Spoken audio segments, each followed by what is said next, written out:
साथियों, जय भीम, जय भारत, जय संविधान, जय मंडल, जय जोहार, जय लोकतंत्र, जय विज्ञान। मैं सभी महापुरुषों को नमन करता हूं, जिनका योगदान है भारत को लोकतांत्रिक बनाने में और भारत के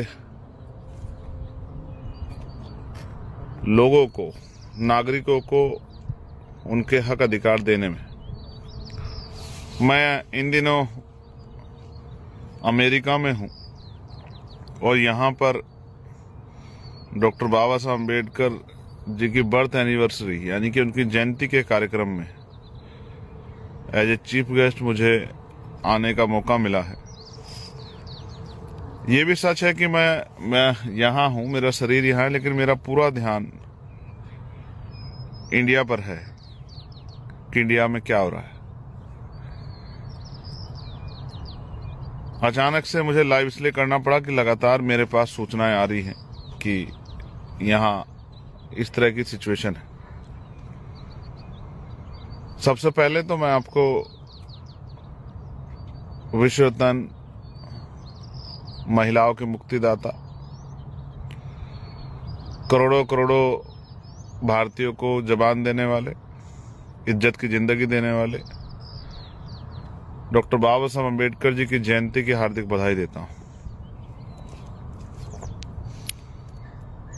जब हम यहाँ हैं तो हमारे समय में लगभग 12.5 घंटे का फर्क है। मैं कैलिफोर्निया में हूं और यहाँ लगभग जो है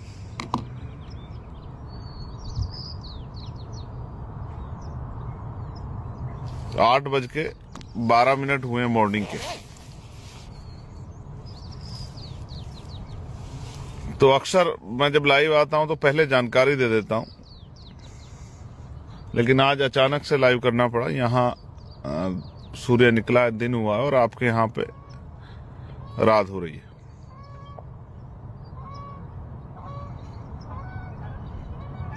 मैंने वहां से यहां तक का सफर किया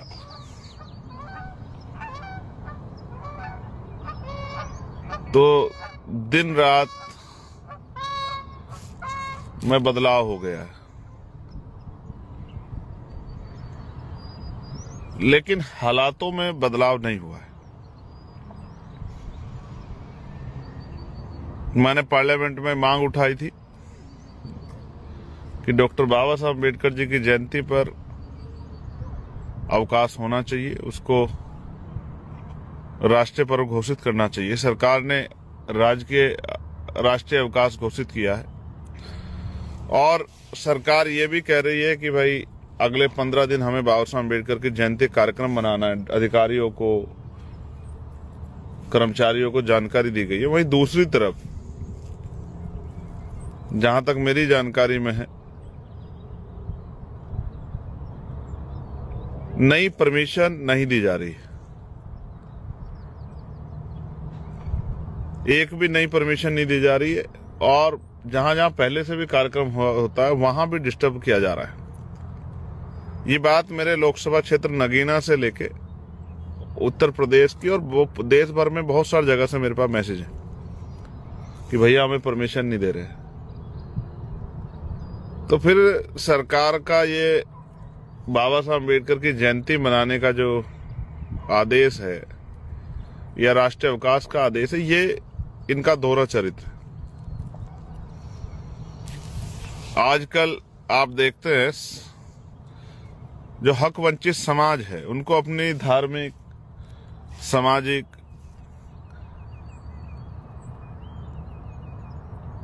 कार्य करने की भी परमिशन लेनी पड़ती है। वहीं हम रोज सड़कों पे देखते हैं कि आज ये यात्रा चल नहीं। जिन बाबा साहब अम्बेडकर ने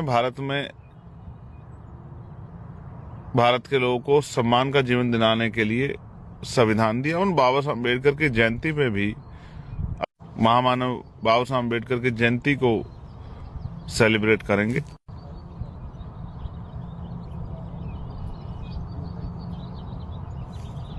लेकिन आज के लिए उन परेशानियों को समझते हुए एक जानकारी मेरे पास ये भी है कि कई जगह पर जो है, कई डिपार्टमेंट में छुट्टी भी नहीं दी गई। जैसे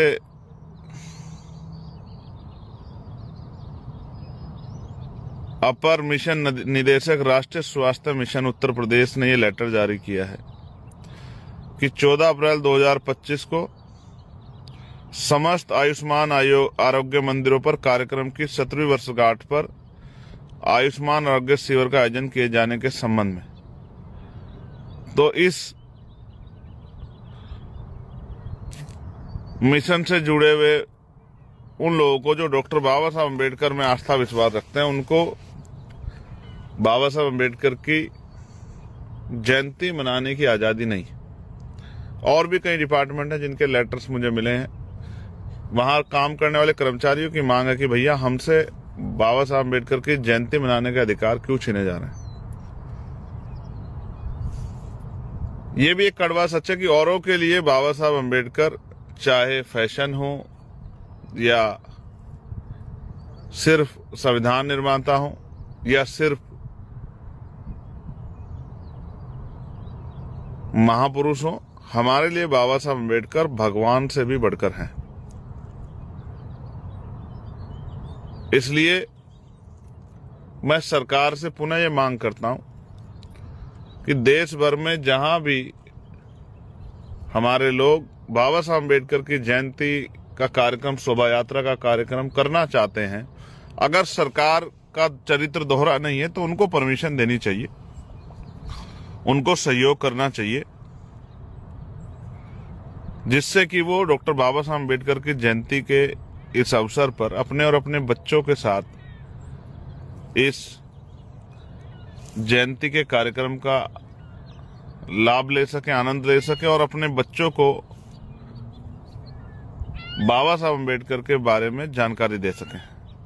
जैसे उत्तर प्रदेश सरकार ने तो एक ऑर्डर वो किया है कि भाई इस दिन प्रतियोगिताएं होंगी और उनमें शेड्यूल कास्ट के बच्चे भाग लेंगे, जैसे बाबा साहब अम्बेडकर सिर्फ शेड्यूल कास्ट के हैं। ये सरकार की मानसिकता है, ये सरकार की ओछी मानसिकता है, दोहरी मानसिकता है। सरकार बाबा साहब अम्बेडकर को सिर्फ दलितों तक ही जोड़ के रखना चाहती है। क्या बाबा साहब अम्बेडकर ने सिर्फ दलितों के लिए काम किया? क्या उन्होंने आरबीआई की स्थापना में रोल नहीं अदा किया? क्या उन्होंने भाखड़ा नागल डैम के प्रोजेक्ट में अपना रोल नहीं अदा किया? क्या महिलाओं को की मुक्ति का रास्ता उन्होंने नहीं खोला, उनको बराबर के अवसर नहीं दिए? क्या उन्होंने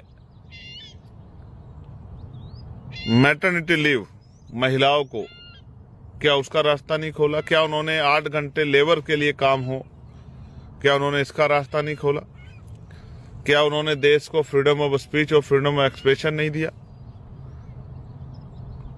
ये समझने की विषय है। क्या धर्मनिरपेक्षता बाबा साहब अम्बेडकर ने संविधान में सब लोगों के लिए नहीं की?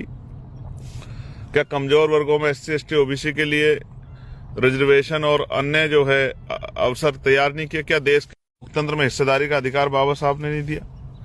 तो उन्होंने तो सबके लिए किया, लेकिन सरकारों ने, इस सरकार ने भी और पुरानी सरकारों ने भी उनको सिर्फ और सिर्फ दलित वर्ग तक सीमित रखने का प्रयास किया। ये ओछी मानसिकता, दोहरी मानसिकता अब जगजाहिर हो चुकी, जिसमें 12 अप्रैल की रात 10 बजे भाई देवी शंकर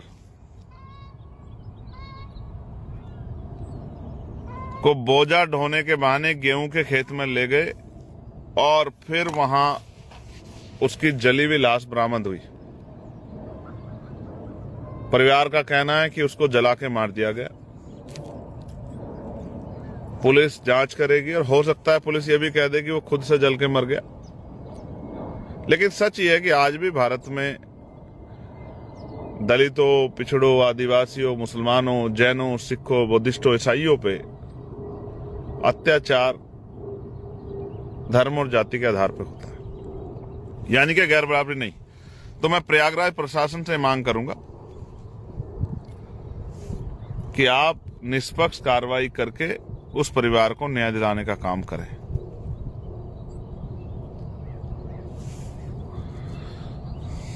जब मैं आ जाऊंगा तो मैं अपने उस परिवार से मिलने भी जाऊंगा,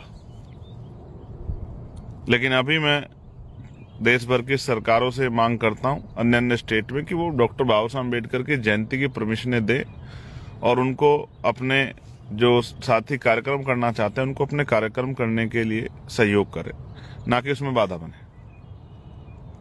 और मैं आप सब साथियों को भी ये कहना चाहता हूं कि बहुत समझदारी जिम्मेदारी से ये समझते हुए कि ऐसा ना हो कि कोई दुश्मन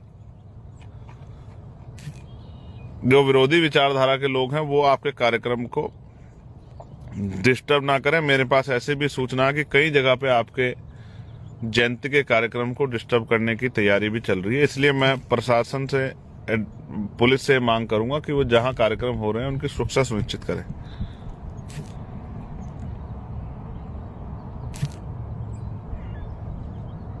बाकी मैं पुनः आप सबके लिए मंगल कामनाएं करता हूं कि महापुरुषों का आशीर्वाद आप पे बना रहे, और आपसे भी अपील करता हूं कि खूब अच्छी पढ़ाई करें, अपने रोजगार करें,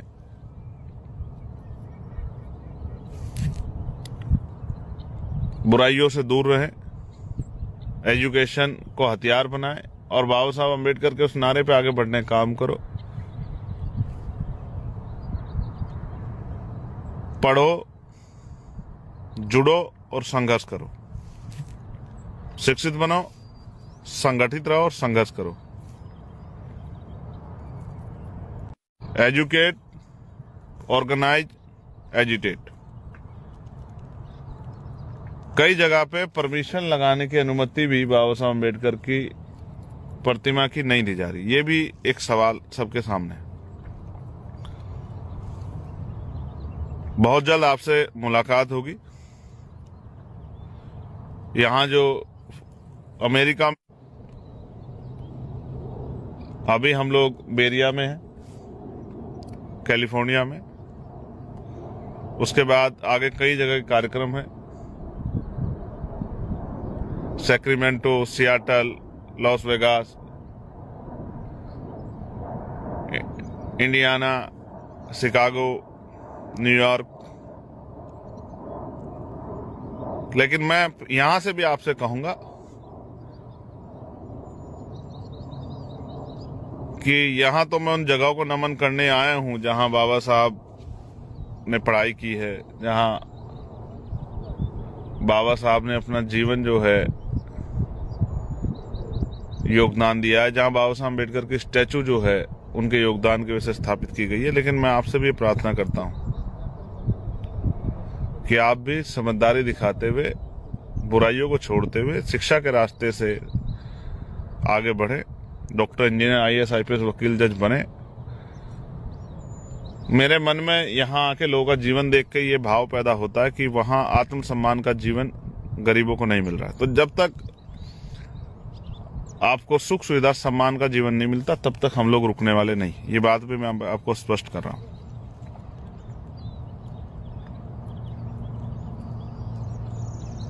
जब तक बाबा साहब अम्बेडकर, माननीय काशीराम साहब और अन्य महापुरुषों के सपने अधूरे हैं तब तक हम लोग रुकने वाले नहीं। वो दिन आएगा कि भारत में भी इस तरह का जीवन सभी लोगों के लिए होगा। ना कोई अमीर है तो उसके साथ गैर बराबरी, ना कोई गरीब है ना उसके साथ गैर बराबरी। आपको जान के अचरज होगा कि यहाँ जिस होटल में करोड़पति बैठ के रोटी खाता है वहां गरीब आदमी भी बैठ के, जो काम करता है, लेबर का काम करता है, सफाई काम करता है और कोई काम करता है, वो भी वहीं बैठ के रोटी खाता है। यहाँ बराबरी है। हालांकि कई छुटपुट घटनाएं यहाँ भी सामने आती हैं, और कल मैंने अपनी स्पीच में कहा था कि जहां जहां सरनेम जाएगा वहां जातिवाद भी जाएगा।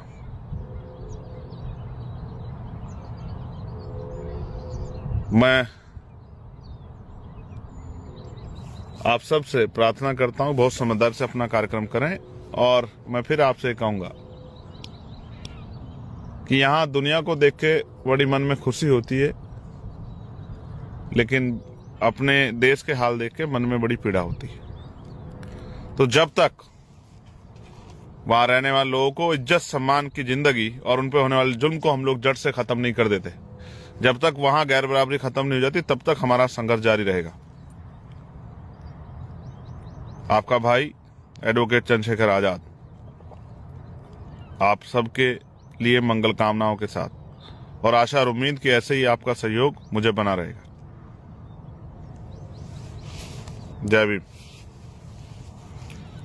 इस बीच में जो कार्यकर्ता पदाधिकारी वहां मेरी गैर मौजूदगी में काम कर रहे हैं उनसे भी आग्रह करूंगा कि वो डटकर काम करें। कहीं कोई घटना होती है, कहीं भी कोई परेशानी होती है तो अपने साथियों की ताकत बनने का काम करें। घबराएं नहीं, डरे नहीं। जय भीम।